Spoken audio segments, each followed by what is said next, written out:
Can you imagine a king who went from being an athlete to a tyrannical monster, dying in grotesque agony? Discover the tragic story of Henry VIII, his obsession with an heir, and his terrible end. Subscribe and ring the bell so you don't miss a thing. Imagine a young Henry VIII, a towering prince. You see him there in his prime, a consummate athlete. His muscles, sculpted by years of training, ripple beneath the rich fabric of his robes. He rode with the skill of a seasoned knight, jousted with admirable ferocity, and his energy seemed inexhaustible. He was the very image of vigor and the promise of a glorious reign. A future king, strong, self-confident, and brimming with a charisma that made him irresistible. His prowess on the battlefield was legendary, even before he ascended the throne. He was a master swordsman, a precise archer, and an exceptional horseman. Chronicles speak of his audacity, his courage in war, and his ability to inspire his troops. He was not only physically strong but also possessed a sharp mind, capable of strategy and leadership. He was a prince who promised a long and prosperous reign for England. But his youth was not only a time of wars and military triumphs. It was also a period of learning, of formation as a future king. He was instructed in arts and literature, in politics and diplomacy. He surrounded himself with wise advisors, listening to their advice and learning from their experiences. Although his character already showed glimpses of the stubbornness that would define him later, in his youth, Henry VIII radiated a charm and promise that captivated everyone. But that youthful strength, that promise of a glorious reign, would soon be eclipsed. Meet Catherine of Aragon, Spanish princess, a stunning woman in her own right. Her arrival at the English court marked the beginning of a political marriage, a pact to unite two great kingdoms. You see her there, with her understated elegance, a queen in the making, her eyes filled with a mixture of hope and, perhaps, a foreboding of what was to come. A union that promised to secure the succession to the English throne, but which, ironically, would sow the seeds for the destruction of the Catholic Church in England. The marriage at first seemed a success, a symbol of power and stability, but the promise of a male heir, so crucial to the continuation of the Tudor dynasty, was slow to be fulfilled. Years passed, filled with hope and disappointment. You observe the growing tension at court, the speculation in the corridors, the concern on the Queen's face. The weight of royal expectation, the pressure of an entire kingdom, fell upon her shoulders, while Catherine's health deteriorated with each passing year without the arrival of a son. This uncertainty, this lack of a legitimate male heir, would become the catalyst for events that would define not only Henry's reign, but the history of England itself. The desperation to secure the succession, an obsession that would grow over time, would begin to erode the trust and stability of their marriage and darken the future of the Tudor dynasty. You are witnessing the first signs of the gathering storm, a storm that will forever change the course of history. His marriage to Catherine, although initially promising, became a constant source of frustration. Years passed without a male heir, the deepest desire of an English king. The pressure of the court, the threat of an unstable dynasty, all of this weighed heavily on Henry. It was a consuming weight, an obsession that clouded his judgment and would push him toward drastic decisions. Hope faded with each passing year. The possibility that Catherine would not be able to produce a male heir became an increasingly unsettling reality for Henry. This anxiety, fueled by the advice of his courtiers and social pressure, led him to question his marriage and seek a desperate solution. That solution, in his eyes, lay in the annulment of his marriage. But the Catholic Church, with its firm stance on the indissolubility of marriage, stood in his way. This obstacle, however, only intensified Henry's obsession. For him, obtaining a male heir justified any measure, no matter the cost. Thus, his longing for a male heir, a desire that began as a legitimate dynastic aspiration, transformed into a blind obsession that would lead him to defy the Catholic Church, execute his wives, and forever change the course of English history. The seed of the English Reformation, driven by a king's desperation, was planted. Henry's frustration at the lack of a male heir led him to turn his attention to Anne Boleyn, a lady-in-waiting to Catherine of Aragon. Her beauty and charm captivated the king, beginning a secret romance that defied court convention. You'll see how this forbidden love, filled with passion and ambition, would forever change the course of English history. And, intelligent and determined, refused to become just another royal mistress. She aspired to more, to the crown itself. Her ambition, as bold as it was dangerous, led her to play a risky game with the monarch, a game where the stakes were her life and the future of England. You will witness her audacity and the consequences it would entail. Henry, obsessed with the idea of a male heir, decided to annul his marriage to Catherine. Anne's influence was decisive in this decision, a step that would put him at odds with the Pope and the powerful Catholic Church. You will witness how the king's desire and Anne's ambitions sparked a religious revolution, marking a turning point in England. Anne's coronation as queen was a short-lived triumph. Despite giving birth to a daughter, Elizabeth, the pressure for a male heir continued. Suspicions of infidelity and court intrigues loomed over her, weaving a web of secrets and betrayals that would culminate in a tragic outcome. You will discover how ambition and power can consume even royalty. Obsessed with Anne and needing a male heir, Henry began to question the legitimacy of his marriage to Catherine. The Catholic Church, of course, refused to annul it. That refusal became the spark that ignited a religious war. You already know that Henry wasn't a man to wait. He was a king accustomed to getting what he wanted, and he wanted a legitimate son. So what did he do? He decided that if Rome didn't give him what he wanted, he would create his own church. With the support of some of his advisors, Henry VIII began legal proceedings to break with the Catholic Church. It was a long and complicated process with a great deal of political and religious pressure. But finally, in 1534, the Act of Supremacy was enacted. This document declared Henry VIII the supreme head of the Church of England, ending centuries of submission to Rome. Imagine the uproar this caused. With a stroke of the pen, Henry VIII transformed England's religion. Monasteries were closed, their riches confiscated to swell the royal coffers. Priests and monks who refused to swear loyalty to the king were persecuted and executed. The break with Rome wasn't peaceful. It was a violent act that redrew England's religious map forever. English Catholicism, as you knew it, was gone, replaced by a new church controlled by the crown. That refusal, however, lit the fuse of Henry's ambition.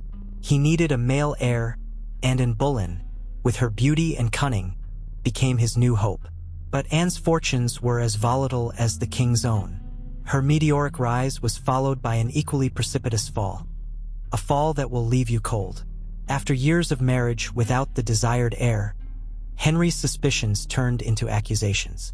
Intrigues arose at court, and accusations of treason, incest, and even witchcraft were leveled against Anne. Remember that for Henry, removing obstacles was as easy as signing an execution warrant. There was no fair trial, just a farce to justify what Henry had already decided. Accused of the most serious crimes, Anne was sentenced to death without any opportunity for defense. Her execution, at the Tower of London, was swift and brutal, a tragic end for a woman who had defied the king's power.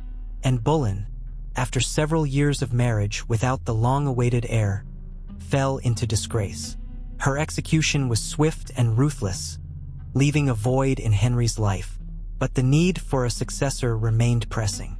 It was then that Jane Seymour appeared, a discreet and serenely beautiful lady of the court, who captivated the king with her docility and apparent submission. Unlike her predecessors, Jane did not challenge Henry's power. Her marriage was relatively peaceful, a respite from the maelstrom of intrigue and executions that had marked the monarch's reign. For Henry, Jane represented stability and the hope of a secure line of succession. The calm, however, would not last long. Jane's pregnancy became the focus of attention of the entire court. The entire nation prayed for the arrival of a male heir. And finally, their hope was fulfilled. Edward was born, a boy who promised to ensure the continuity of the Tudor dynasty. But the joy was short-lived. The birth severely weakened Jane, and a few days later, the young queen died. After Anne Boleyn's execution, The court breathed tensely. You know that Henry, despite his cruelty, desperately longed for a male heir.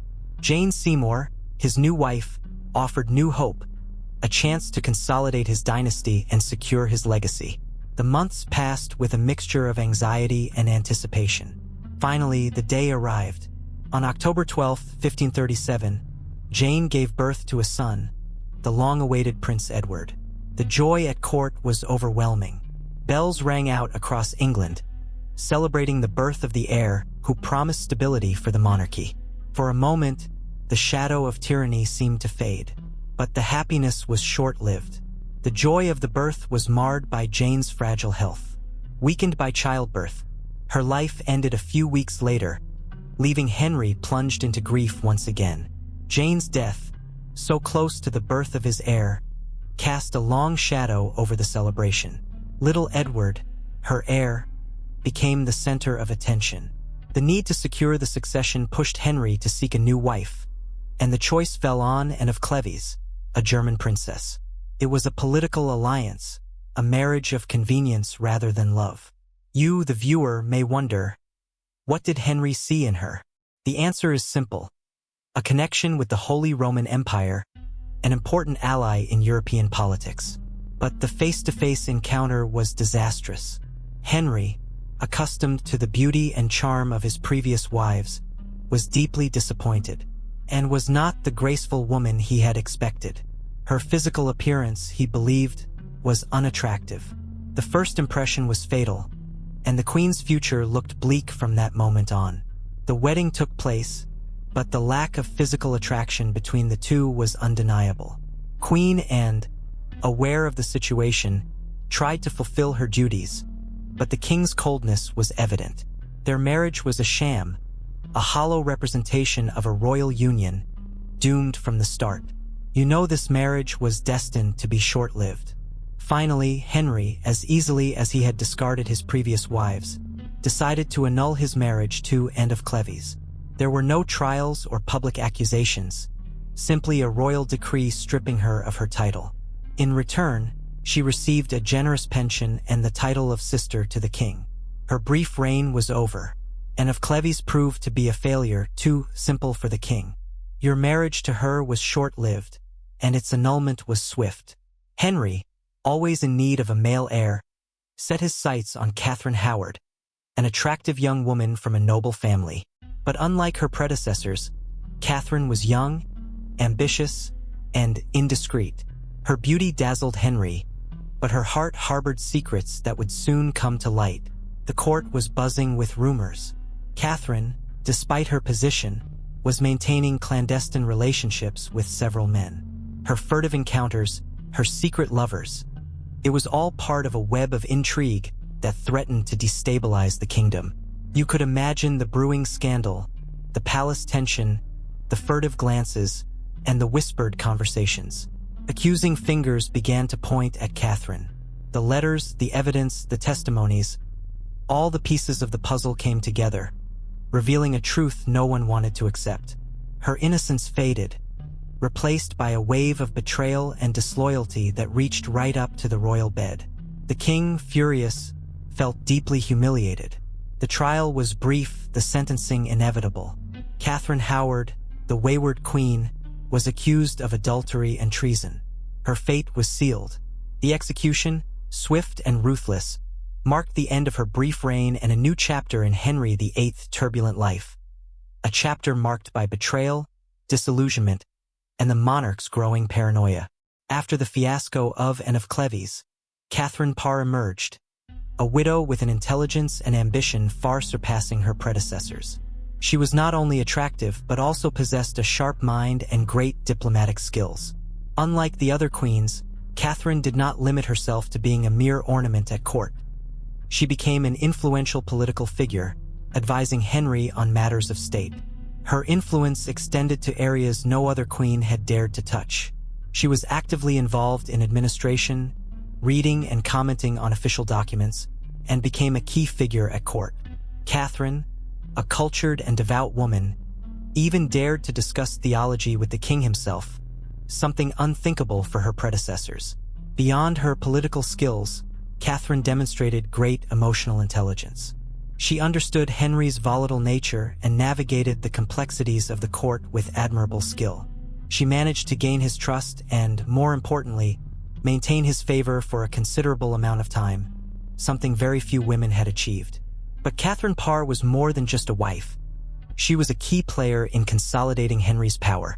Her influence allowed Henry to advance his most ambitious project, declaring himself supreme head of the Church of England. Imagine the scene.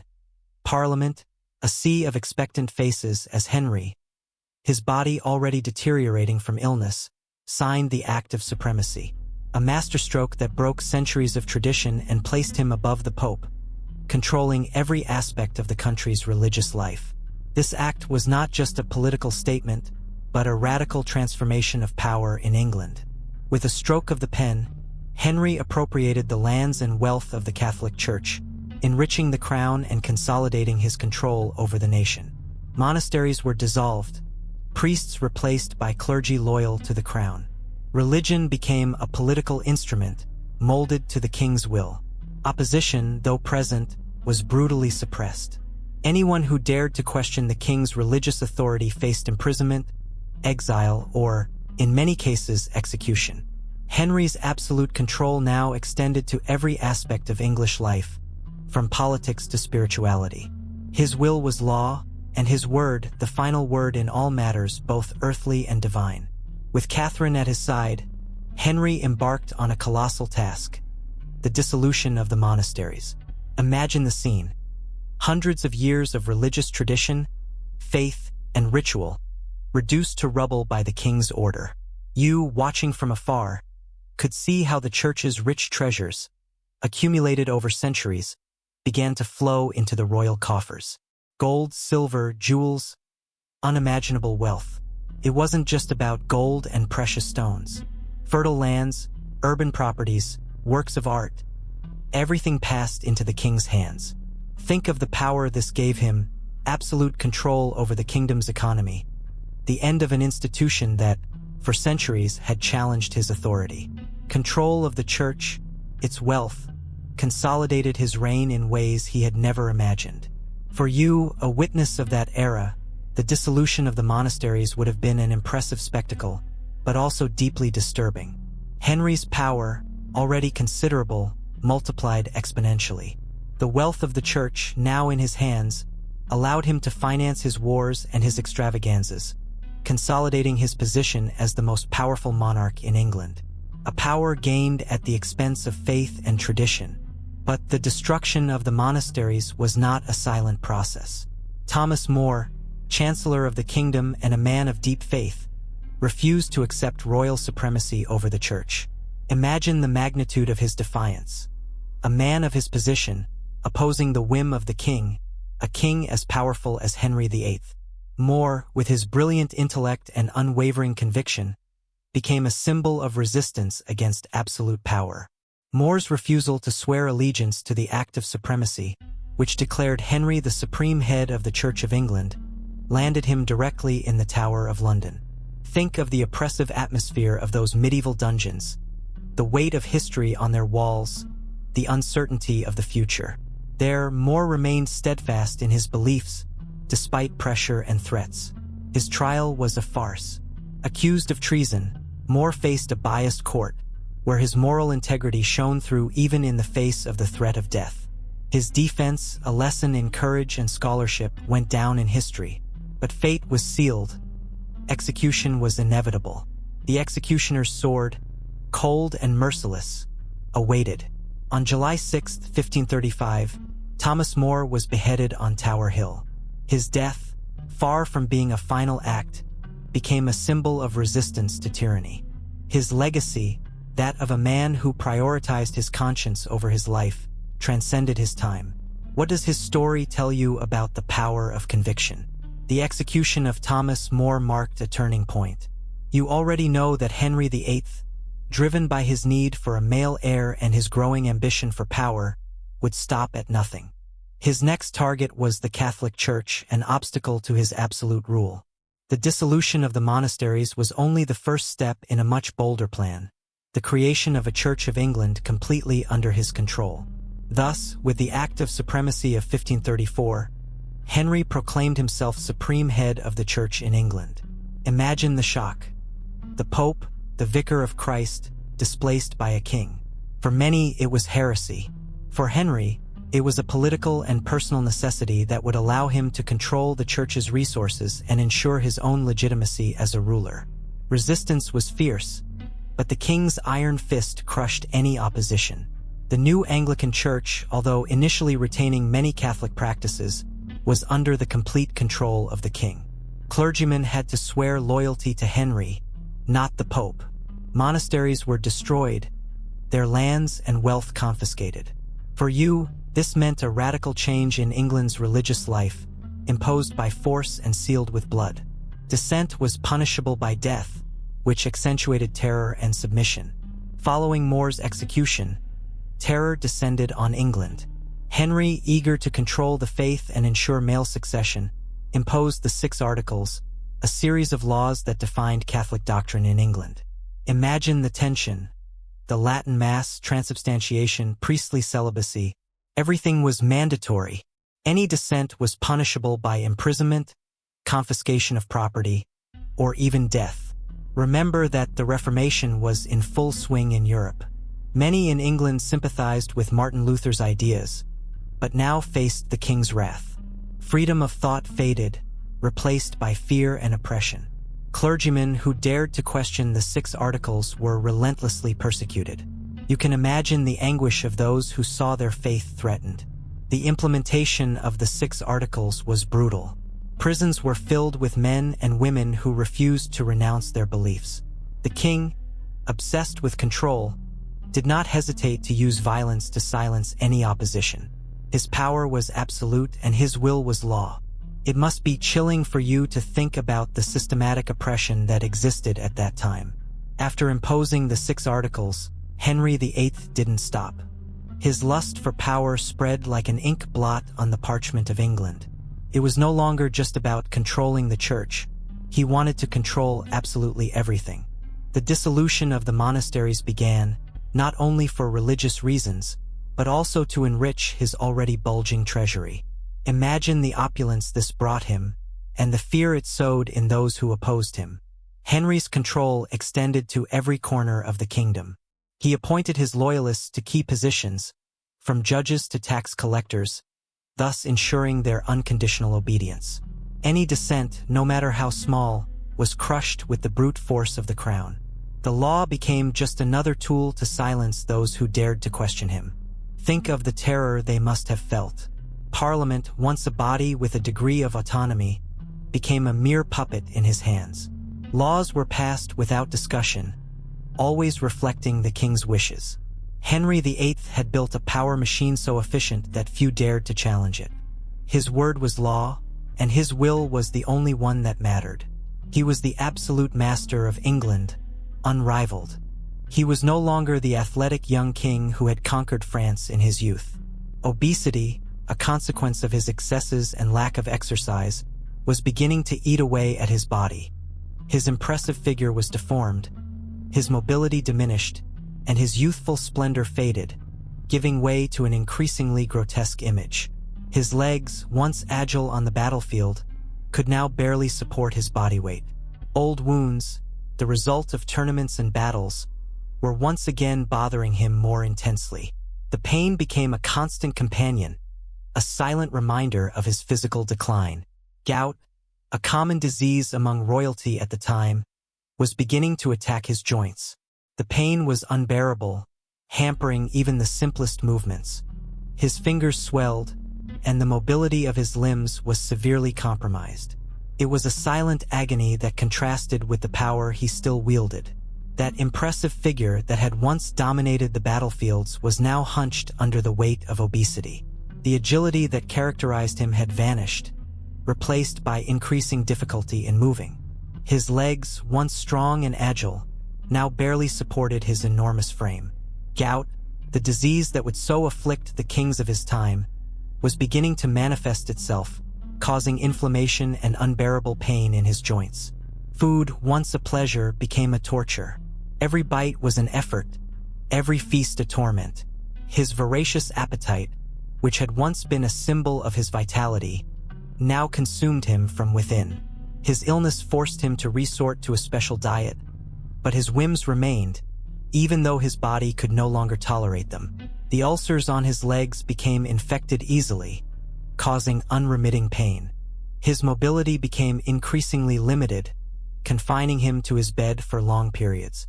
His appearance reflected his physical and mental decline. A once imposing monarch, now reduced to a shadow of himself, prey to diseases that slowly consumed him. That immense belly, once a symbol of power, was now a burden, a constant reminder of his decline. But it was one leg, specifically his right leg, that began to betray him. A small wound, initially insignificant, transformed into a festering, deep, and impervious to any treatment. The pain was unbearable, a constant torment that kept him awake for nights on end. The best court physicians, with their bloodletting and ointments, proved unable to stem the infection. The leg swelled increasingly, and a nauseating odor permeated the room. The king, accustomed to luxury and power, was now reduced to a state of helplessness and suffering, subjected to a pain that slowly consumed him. Pus oozed from the wound, a constant stream oozing from his weakened body. Gangrene advanced relentlessly, devouring his flesh and his will. It was no longer just a sore, but a symptom, a visible manifestation of a disease that was consuming him from within. His once powerful body was now a battlefield where the disease pitted itself against his resistance, an unequal fight that was already lost. That initial minor discomfort quickly turned into excruciating pain. His leg, swollen and reddened, refused to support his weight. He was no longer the imposing king who had once dominated Europe, but a man trapped in a body that betrayed him with every step. The pain radiated up his thigh, invading his hip, making him writhe in agony. The infection spread relentlessly. The fever consumed him, leaving him weak and delirious. His nights became a nightmare of scalding sweats and confused dreams. The best court physicians worked around him, but their efforts seemed futile in the face of the relentless advance of the disease. The pain grew ever more intense, a constant torment that stole his breath. His body, once a symbol of strength and power, weakened day by day. The image of the mighty king faded, replaced by that of a broken man, at the mercy of a relentless agony that slowly consumed him. His final weeks were a succession of moments of lucidity interspersed with episodes of delirium. Death approached, inexorably and silently, like an unwanted guest who had taken up residence in his palace. And you, a witness to his terrible end, understand that even a king as powerful as Henry VIII could not escape the inexorable passage of time and pain. The pain became unbearable. He was no longer the imposing king who had once dominated Europe, but a man ravaged by disease. His leg, now an infected, festering mass, made it impossible for him to walk. Doctors, unable to stem the spread of the infection, could only watch his agony. The court, accustomed to his absolute power, now witnessed his slow and humiliating decline.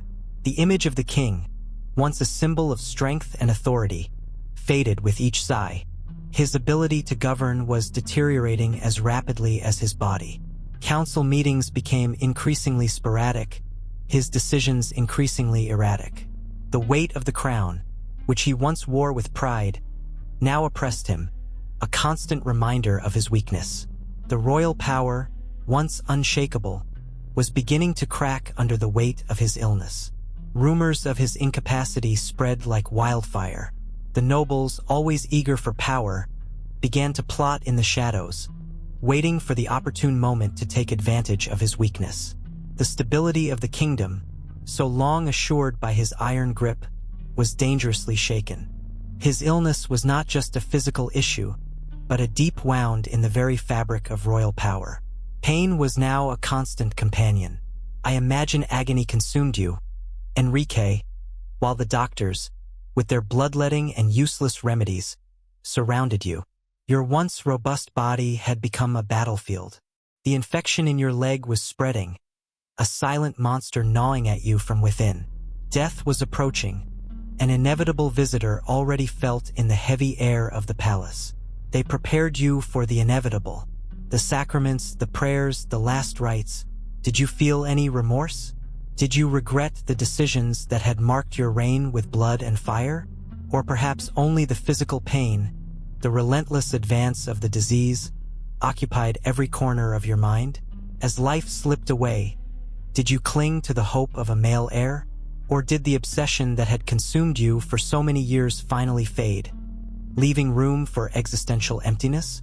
Your legacy was sealed, a complicated tapestry of greatness, cruelty, and, ultimately, a gruesome death.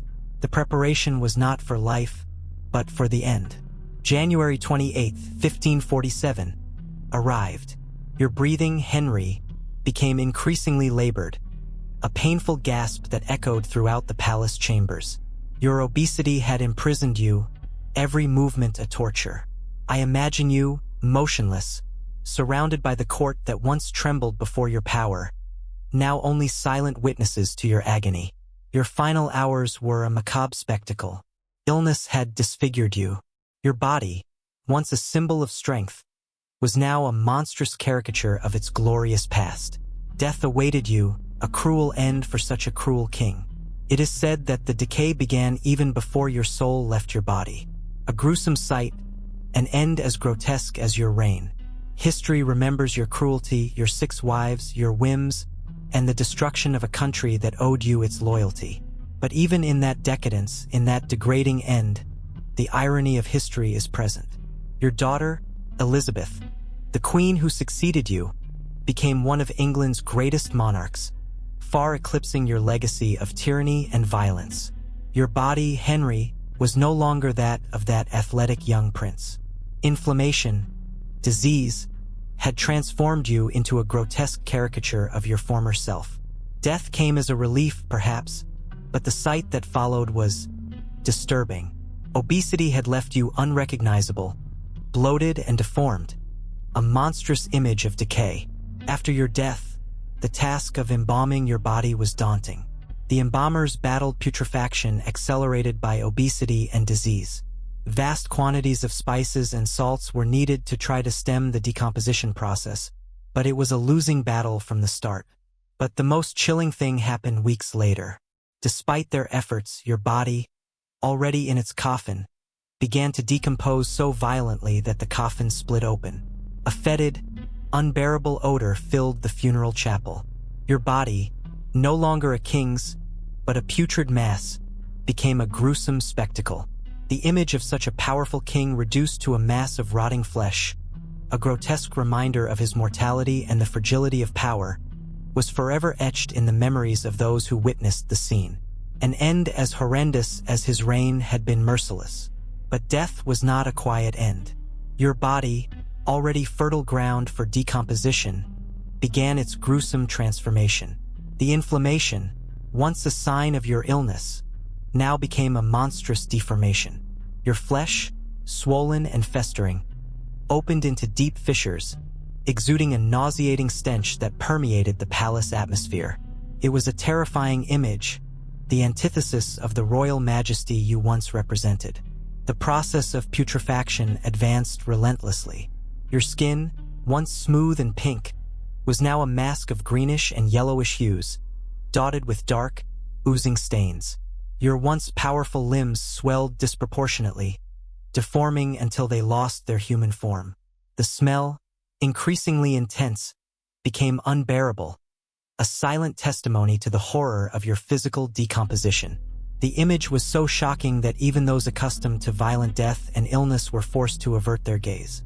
Your body, once a symbol of power and authority, became a gruesome reminder of human fragility and the inexorable passage of time. The grandeur of your reign faded before the stark reality of your decomposition, an end as grotesque as your life had been powerful. But your legacy, Henry, transcends the decay of your body. Your reign, marked by violence and ambition, transformed England forever. You broke with Rome, establishing the Church of England and becoming its supreme head. A bold act that redefined the relationship between religious and political power, leaving an indelible mark on English national identity. The dissolution of the monasteries, though controversial, enriched the crown and consolidated its power. It brought you new lands, riches, and political clout. Your decision, though motivated by a lust for power and a need for funds, profoundly impacted the social and economic structure of England, leaving a complex and often debated legacy to this day. Despite your 6 marriages and the executions of your wives, your daughter Elizabeth I became England's most iconic monarch. Her long and successful reign, a period of peace and prosperity, contrasted sharply with the turbulence of your government. Ironically, your daughter, a product of your obsessions and political decisions, became the symbol of the Tudor dynasty's most enduring legacy. Your break with Rome, Henry, was not just an act of royal arrogance, but a political earthquake that shook England to its foundations. Imagine the bewilderment of the people, accustomed to the authority of the Pope, seeing their king assume control of the church. The monasteries, once powerful centers of power and wealth, were dissolved, their lands confiscated, and their riches handed over to the crown. It was a radical redistribution of power, leaving many without a livelihood and others with new opportunities. The religious change was profound.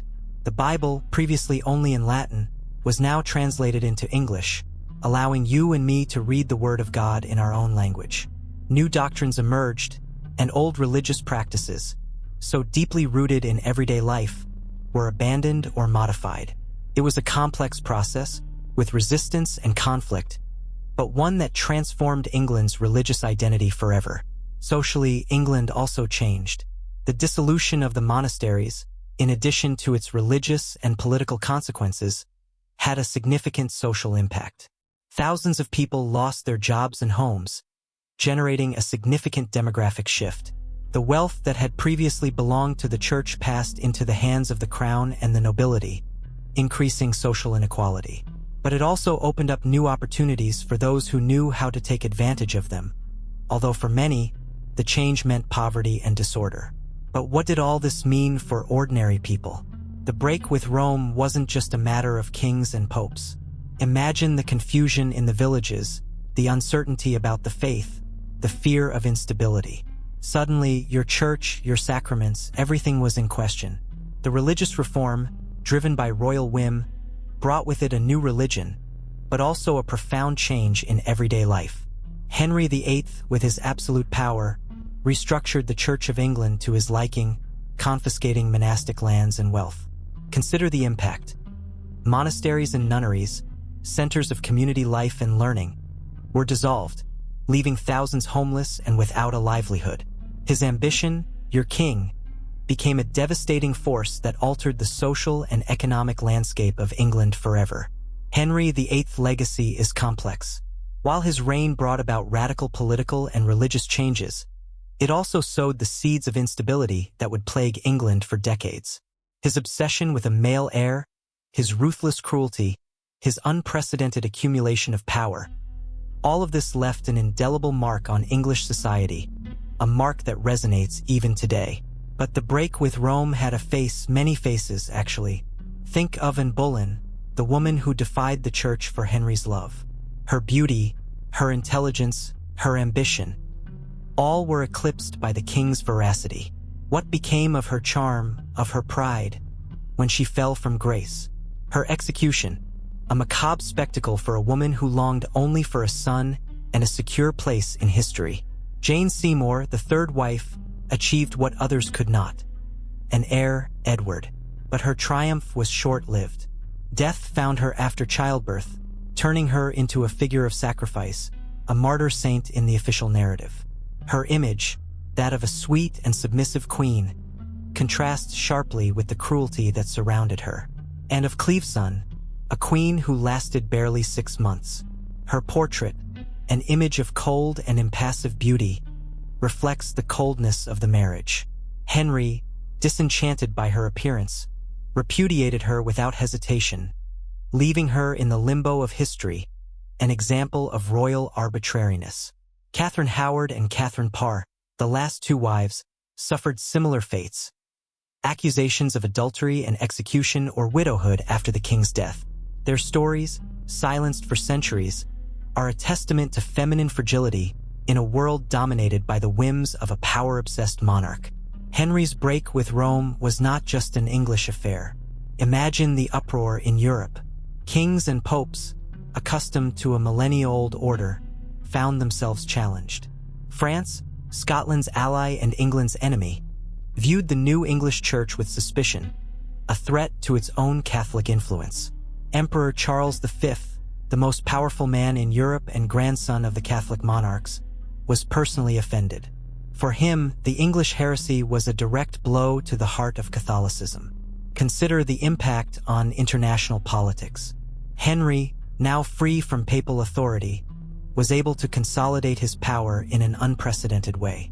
But this newly acquired power brought with it new alliances and new enmities. The English Reformation altered the balance of power in Europe, creating a new political landscape where loyalties were constantly being redefined.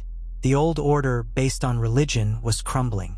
The consequences were immediate and far-reaching. The dissolution of the English monasteries, for example, led to a redistribution of wealth and power in England, but also generated instability. Catholic countries viewed the Reformation as an existential threat, and religious tensions became a key factor in international relations. The old order was shattered, and a new and tumultuous chapter in European history had begun. But back to Henry. His decision to break with Rome had devastating consequences for his wives. Catherine of Aragon, the first, was repudiated, her marriage declared invalid so he could marry Anne Boleyn. Remember her elegant figure, her influence at court. A woman who defied the conventions of her time and paid the price, and, with her sophisticated air and intelligence, became queen, but her reign was brief.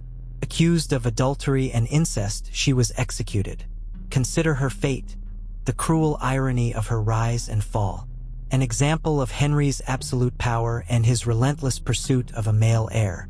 Jane Seymour, the third, managed to give Henry his long-awaited son, Edward, but died shortly after giving birth. Her death, perhaps the most tragic, shows us the fragility of life at that time and the high price of motherhood at the English court. The next few, and of Cleves, Catherine Howard and Catherine Parr, met varied fates, some with divorces and others with executions. Each, in her own way, was a piece in Henry's power game, a game that cost them their lives or their happiness. After Henry's death, his daughter Mary ascended the throne. You already know the story of her father's 6 wives, his whims and cruelties. But Mary, unlike her father, held a deep Catholic faith. For her, Henry's reign had been an aberration, a stain on England's history, and her mission was to cleanse it. Her first goal was to restore Catholicism to England. Imagine, after years of Protestant reforms, the Church of England was in turmoil. Mary, filled with religious fervor, set about reversing the changes implemented by her father, a monumental task that would cost her many sacrifices. But her attempt to restore Catholicism met with strong resistance. Many English people had grown accustomed to the new religion and were unwilling to return to Catholicism. The opposition was relentless, and Mary's response, unfortunately, was also. Her reign was characterized by brutal persecution of Protestants. Known as Bloody Mary, her name became synonymous with violence and oppression. Thousands of people were executed for their faith, creating a dark legacy that overshadowed her attempts to return England to the Catholic faith. Despite her unwavering faith, her reign was short and marked by controversy. But the Tudor story doesn't end with Henry's death. His daughter, Elizabeth I, inherited a divided and troubled kingdom, but she possessed an intelligence and determination that would eclipse even her father's ambition. Unlike Mary, Elizabeth did not marry. She remained single, the Virgin Queen, a title that, far from being a weakness, became a powerful political tool. Her long and prosperous reign was a period of great cultural and economic flourishing for England. Elizabeth skillfully navigated the complexities of European politics, avoiding costly wars and maintaining a balance between continental powers. Her carefully constructed image as a wise and virtuous monarch made her a symbol of stability and power. The Virgin Queen became a myth, a symbol of independence and feminine strength in a male-dominated world. Her reign marked the end of the religious instability that had characterized Henry VIII's rule and laid the foundations for modern England. And while her father left an indelible mark on history, it was Elizabeth who, through her long and successful reign, truly defined the legacy of the Tudor dynasty. But the death of Henry VIII ushered in a new era. You remember the instability of the kingdom, the uncertain succession. Well, Elizabeth, the daughter of Henry and Anne Boleyn, ascended the throne. She was an intelligent, observant young woman who had learned from her father's mistakes and the power struggles she had witnessed since childhood. Her rise to power promised change, a hope for peace after years of turmoil. Elizabeth I was a cultured woman, passionate about learning, and surrounded by brilliant advisors. Unlike her father, she understood the importance of political and religious stability. Her reign was marked by astute foreign policy and careful domestic management, which contrasted with the tyranny and instability of the previous era. She knew she had to unite a kingdom fractured by Henry VIII's religious reforms. Her long and prosperous reign became a period of cultural and economic flourishing for England.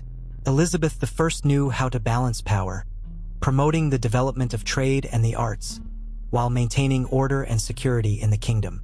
Her image, that of a powerful and wise queen, was masterfully projected both within and outside England, consolidating her position on the international stage. Unlike her father, she would not need to shed blood to secure her position. After the turmoil of previous reigns, calm returned. You remember the chaos, right?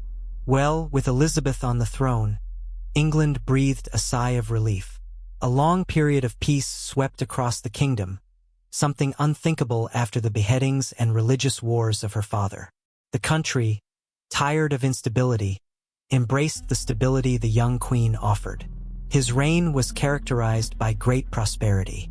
Trade flourished, the arts developed, and the English economy experienced an unprecedented boom. The famous Spanish Armada, does it ring a bell? Yes, it was during his reign that England demonstrated its maritime might, consolidating its position as a European power. Elizabeth I ruled with intelligence and astuteness, surrounding herself with brilliant advisors and maintaining a delicate political balance. She never married, becoming the Virgin Queen, a symbol of independence and strength that reinforced England's image on the international stage. Her reign marked a turning point in English history. But before that calm, there were two storms, two sisters, two queens. Mary I, daughter of Catherine of Aragon, and you remember her reign, right? The persecution of Protestants, the fires of the Inquisition, a reign marked by religious intolerance and the loss of territories. A stark contrast to what would come later. Then came Elizabeth, your queen, daughter of Anne Boleyn, heir to a complex legacy, but with a clear vision. While Mary burned Protestants at the stake, Elizabeth understood the importance of religious tolerance to unite her people and strengthen her kingdom. A brilliant political strategy that allowed her to consolidate England's power and prestige. Mary, clinging to tradition and the Catholic faith, saw her reign crumble under the weight of intolerance. Elizabeth, with her political astuteness and pragmatism, built an empire and a legacy that still surprises us today. Two women, two destinies, two ways of understanding power. And you, which one do you identify with?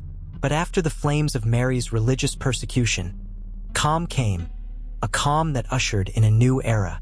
You know the story, right?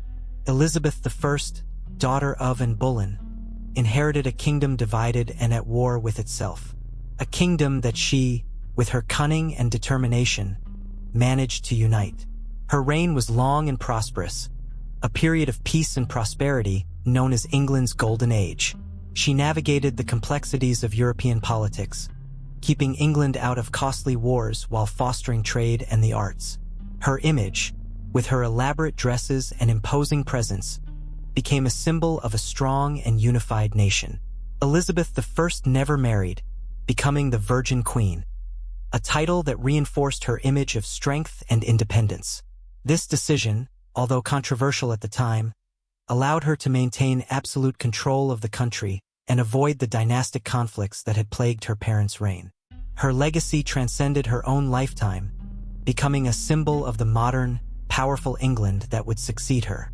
Remember Henry VIII, that king obsessed with a male heir.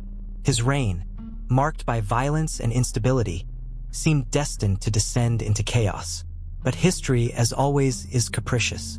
Of his many wives, only one bore him a son who survived to adulthood, Edward VI, who ruled briefly and ineffectively. However, from his marriage to Anne Boleyn emerged Elizabeth, a queen who would change the course of England forever. Elizabeth I inherited a fractured kingdom, exhausted by years of religious wars and power struggles. Her father's legacy was a mixture of grandeur and cruelty, progress and destruction. But she, with exceptional political intelligence and skillful management of power, managed to navigate the turbulent waters of English politics. His long reign, filled with diplomatic achievements and economic successes, became a symbol of stability and prosperity. He managed to unify the country after decades of religious conflict, establishing a balance that allowed England to flourish. The irony is palpable. The king who rotted alive, whose reign was characterized by instability and violence, left behind a daughter who became synonymous with peace and order. But history, as always, has unexpected twists and turns in store. Imagine Henry, the giant who once ruled England, reduced to a shadow of himself. His body, once a symbol of strength and vitality, deteriorated into a repugnant state. Obesity, gout, ulcers, a slow, painful agony that consumed him inside and out. His end was as grotesque as his reign had been ruthless.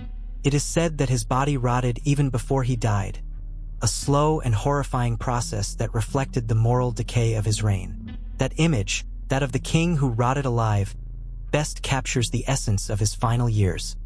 A mixture of physical decay and absolute power, a terrifying paradox. Ironically, however, his most enduring legacy was not his tyranny or cruelty, but the figure of his daughter, Elizabeth I. She, the daughter who survived her father's purges, became one of the most brilliant monarchs in English history, ruling with wisdom and justice, a striking contrast to her father's reign. So, think about it. Henry VIII's story is not only a lesson in the abuse of power, but also a reminder that even the most powerful kings are mortal, and that sometimes the most significant legacy emerges from the shadows of tragedy and decay. His grotesque and terrible end serves as a warning, but also as a counterpoint